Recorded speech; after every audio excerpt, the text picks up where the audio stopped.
Welcome to the Slop Farm. Enjoy the video. You start by preparing your device and signing in. This gets everything ready for real work. Install OneNote from the Play Store and sign in with your Microsoft account so notebooks sync. Once done, grant storage, camera, and microphone permissions to use audio and images. Make a new notebook or pick an existing one and set a default section to save time.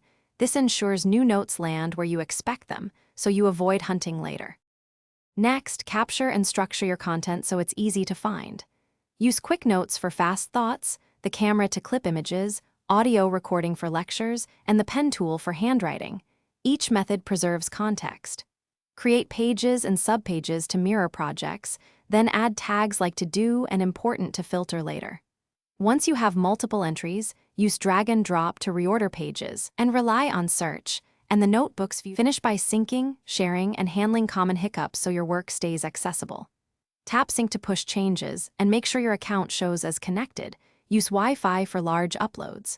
Share a page or entire notebook with edit or view rights, sending an invite or link so collaborators can contribute. If notes fail to appear, clear the app cache, update OneNote, and re-sign in. If that doesn't help, force close the app and try syncing again, which resolves most issues. Thanks for watching. Consider subscribing if we helped you today.